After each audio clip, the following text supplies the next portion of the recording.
여러분 안녕하십니까? 한상재입니다. 오늘은 2024년 8월 30일 금요일 되겠습니다. 8월이 이제 하루밖에 안 남았는데요. 자연히 그려 방송을 시작하겠습니다.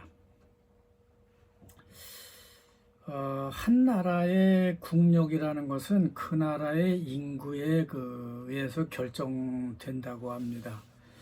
그렇기 때문에 계속해서 출생아 부족이 되게 되면은 되고, 그리고 또 인구가 그렇게 되면 이제 고령화 사회로 들어가는 거죠. 그렇게 되는 나라는 국력이 쇠퇴할 수밖에 없다는 결론에 이른다고 합니다.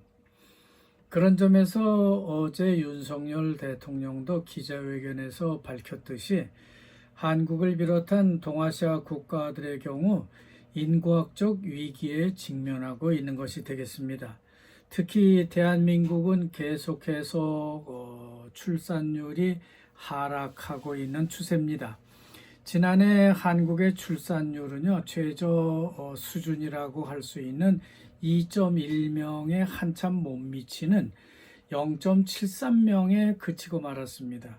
그렇기 때문에 2024년을 2년이 이제 얼마 안 남았습니다만 후반기에는 이 수치가 좀 더 떨어지지 않을까. 그래서 0.71%로 예상하고 있다고 하는 겁니다. 지금까지 수년간 한국은 대체 수준, 그러니까 2.1명 이하로 출생아율이 떨어져 있었습니다. 그렇다고 정부가 손 놓고 가만히 있었던 것도 사실 아닙니다. 수년간 한국의 출생아 수를 늘리기 위해서 예산도 수십억 원씩이나 쓰고 갖가지 노력을 해왔습니다. 하지만 그 효과는 별로 없었던 것처럼 그렇게 나타나고 있어서 유감입니다. 70년대 초에 일본은 한국보다 먼저 출산율이 기준선 2.1명보다 더 떨어졌지만은 꾸준히 일본은 노력을 한 결과 지금은 한국보다 더 나은 수치를 보여주고 있다고 합니다. 뿐만 아니라 중국도요, 지금 출산율이 많이 떨어져서 고민하고 있는데요. 중국의 출산율은 1.7명이라고 합니다. 그 결과 중국은 지난 2023년 작년에 약 200만 명이나 되는 인구가 감소했다고 전해지고 있습니다. 한국에 이어서 일본과 중국도 인구는 점차 줄어들고 있는 추세를 보이고 있습니다. 그러면 대만은 어떨까요? 대만도 예외는 아닙니다. 2023년 출산율이 2.1명이라고 합니다. 그러니까 지금 한계선에 와 있다고 하는 것이죠. 이 추세가 주는 의미는요, 동아시아 국가들의 국력이 점차 저물고 있다, 약화되고 있다고 하는 것을 의미한다고 말할 수 있겠습니다. 특히 젊은이가 많이 부족한 동아시아의 미래 모습은 참 암울하기만 하다는 생각이 듭니다. 그것은 인도네시아가 인구가 2억 8천으로 계속 늘어나는 것에 비해서 그렇다고 생각되는 것이죠. 자, 그건 그렇고 이제 자카르타로 가보겠습니다. 오늘 자카르타 뉴스를 보면은 바티칸 교황의 자카르타 방문 소식과 지방선거에서 나홀로 후보가 나오는 지역이 많아졌다는 뉴스, 그리고 파리 패럴올림픽 선수단 축하 행사 보도 사진이 일면 톱을 차지하고 있습니다.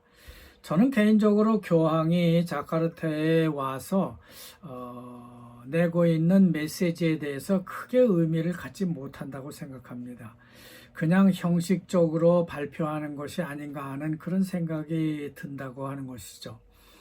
그것은 교황이 형제, 그러니까 brother, each other love, 이런 말을 쓰고요. 또 tolerance, 관용, 내지는 용서, 그렇게 하겠죠. tolerance, 그리고 평화, peace, 이렇게 말하고 있습니다만, 이것은 교황의 단골 메시지의 주제에 불과하고요. 그 효과를 본 적도 저는 없고요. 그의 메시지에 따르는 무슨 실천 방안도 아무것도 없기 때문에 저는 그저 교황이 그저 립 서비스를 하는 거다라는 그런 생각이 든다는 겁니다. 근데 중요한 것은 교황이 인도네시아를 방문해서 전하고자 하는 메시지는요, 지도자들에게 하는 말입니다. 그러니까 지도자들이 형제를 갖고요, 관용을 가지세요. 그리고 평화를 위해서 노력하라는 그런 주문 내용이 될 것으로 신문은 보도를 하고 있습니다. 여기서 지도자들이 이 말을 듣고 좀 실천을 하는 그런 그 변화가 기대된다고 하겠습니다. 특히 2024년 5월 지방선거의 특징을 보도하고 있는데요. 여성 정치인 후보가 많이 나오고 있어서 여성들의 인권 신장에 큰 도움이 될 거다. 그런 전기가 될 거라는 전망을 하고 있습니다. 자카르타는 헌법재판소 결정에 따라서 아니에스와 아혹이 후보로 나올 수 있게 되었는데요. 그것도 좀 더 기다려봐야 할 것 같기는 합니다. 그리고 여성 후보 중에서는요, 동부자와의 코피파가 전 주지사죠. 그분이 나와 있고요. 또 리스마 전 수라바야 시장이면서 지금은 그 조코위 정부의 사회복지부 장관이 또 경쟁 상대로 나와 있습니다. 그리고 저는 잘 모르는 사람이지만 루눅이라는 그런 여성이 후보로 나와 있는데 아마 치열한 3파전 선거가 될 것 같다는 예상이 듭니다. 자, 그리고 일면 하단부에 보면은요, 인도네시아 정부와 호주 정부가 양국 국방협력서에 그 서명을 했다는 소식이 전해지고 있습니다. 중부자와 마글랑에 있는 인도네시아 육군사관학교 연병장에서 브라보 수비안토 국방장관과 호주 국방장관이자 총리 특사로 온 리차드 마르스라고 하는 사람이 사열 찝차 위에 올라서 사열을 하는 장면이 아주 산뜻해 보입니다. 인도네시아가 오스트레일리아와 서로 적대적 관계 혹은 불편한 관계에서 이걸로 인해서 상당히 가까워지는 듯한 그러한 모습을 보이고 있어 좀 안심이 됩니다. 인도네시아가 이렇게 점차 발전을 해서 지금 오쿠스라고 하는 영국과 오스트레일리아, 미국의 그런 연합체에 다시 들어간다고 하거나 아니면은 인도 태평양 전략에 인도네시아가 들어갈 수가 있다고 하면은 중국의 아시아, 동아시아, 동남아시아 팽창 세력은 크게 세력을 잃을 것으로 생각이 됩니다. 자, 이미 인터넷 기반의 그 여러 오색 회사 택시 기사들이요, 자카르타 말동상 앞에서 격렬하게 불을 지르면서 데모하는 기사가 나와 있습니다. 그들이 이렇게 거리로 나서게 된 것은 명목상으로 고잭 같은 소속 회사의 처우 개선을 요구하는 것이 되겠는데요. 실제는 고잭이나 다른 그 유사 그런 인터넷 플랫폼 회사들은 플랫폼만 깔아놓고요, 오다를 중개하는 일로 회사가 요금 수입의 20%를 떼가고 있기 때문에 이들이 데모를 한다고 하는 겁니다. 예를 들면 이렇습니다. 고잭을 누가 타고요, 가까운 거리를 갔는데 손님한테서 16,000루피아를 받게 된다고 합니다. 그러면 고잭 운전자가 받는 금액은 거기서 8,000에서 10,000루피아 정도밖에 안 된다고 하는 거죠. 그러니까 오잭이라고 해서 초기에 나왔을 때만 해도 한 번 그렇게 최단 거리를 가면은 12,000원은 벌 수 있었는데 지금은 그때만도 못하다는 요구를 하고 있는 겁니다. 하지만 그만큼 이들은 손님을 많이 태우기 때문에 소득은 그것보다는 떨어지지 않았을 것으로 생각은 됩니다. 그래도 이들은 ILO에서 규정하는 뭐 사고보험이라든지 그다음에 뭐 건강보험 같은 그런 요구까지 하고 있다고 합니다. 그렇게 되면 그만큼 손님의 부담이 커질 수밖에 없게 됩니다. 이것을 종합적으로 판단해서 처우 개선을 해줄 수는 있겠습니다만 끝내는 그 비용을 최종 소비자가 부담하게 될 수밖에 없기 때문에 이것은 인플레이션의 하나가 될 수밖에 없다는 생각이 듭니다. 오늘 경제 및 그 비즈니스 난에는 일본 세븐일레븐의 그 감정적 서프라이즈다. 감성적 너무 놀랬다 하는 그런 소식이 전해지고 있습니다. 몇 해 전에 자카르타의 세븐일레븐이 많은 편의점을 오픈하고 있었는데요. 인도네시아 토종 그 경쟁업체와의 그 경쟁에서 밀리고 이제는 모두 폐쇄를 하고 철수를 했습니다. 그렇지만 일본 국내에는요, 이 세븐일레븐이 여전히 인기가 많은 편의점이라고 합니다. 그러니까 상당히 큰 체인점이죠.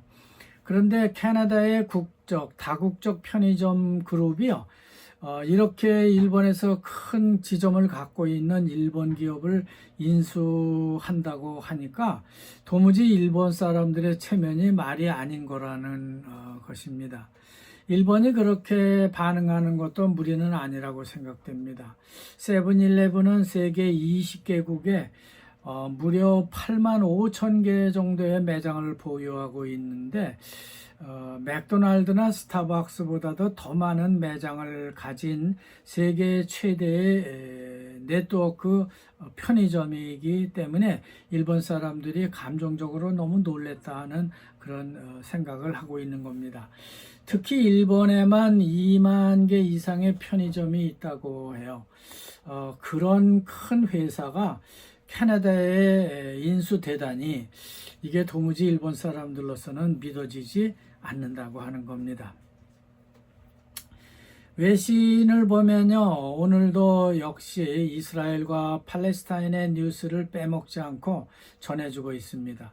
특히 이스라엘은 지금 팔레스타인 서안 지역, 웨스트 뱅크 지역의 주민들에게 그것을 빨리 떠나줄 것을 요구를 하고 있다고 하는 뉴스입니다. 이 말은 곧 이스라엘이 팔레스타인, 그러니까 서안 지역, 웨스트 뱅크를 곧 공급을 시작하겠다고 하는 경고의 말이라고 할 수 있습니다. 이미 가자 지구는요, 이런 식으로 해서 거의 다 정리를 한 것 같습니다. 이제 남은 건 그 웨스트 뱅크 지역이기 때문에 아마 이곳을 공격하기 위해서 민간인들은 빨리 어디로 대피를 해라, 이렇게 말을 하고 있는 것 같습니다. 하지만 이스라엘은 전쟁이라는 말을 절대 쓰지 않습니다. 그리고 테러 소탕이라는 말을 쓰고 있습니다. 그것은 이 가자지구라든지 아니면은 이 서안 지역, 웨스트 뱅크 지역, 이 지역들은 이미 이스라엘 땅입니다. 그러면 이스라엘의 그 정착민들을 받아들여서 살게 했는데 이 팔레스타인 사람들이 들어와서 정착민들의 땅을 뺏거나 아니면은 자기들이 마음대로 와서 농토를 개간하고 이 사람들을 괴롭히고 있는 모양입니다. 이 현지에 있는 그 정착민들을. 그렇기 때문에 이스라엘은 이들로 하여금 거기에 정착하지 못하도록 가끔 통제를 하고 또 이번에는 완전히 소탕을 하려고 하는 그런 그 대책을 세우고 있는 것 같습니다. 자, 이제 8월도 다 저물어 갑니다. 내일만 지나면 9월 1일이 되는데요. 저는 내일 아침 대전에 나가서 병원 체크도 해보고요. 대전일보 대기자도 좀 만나서 그동안 못다 했던 얘기도 나누면서 차 한잔하고 들어올 생각입니다. 여러분 대단히 감사합니다.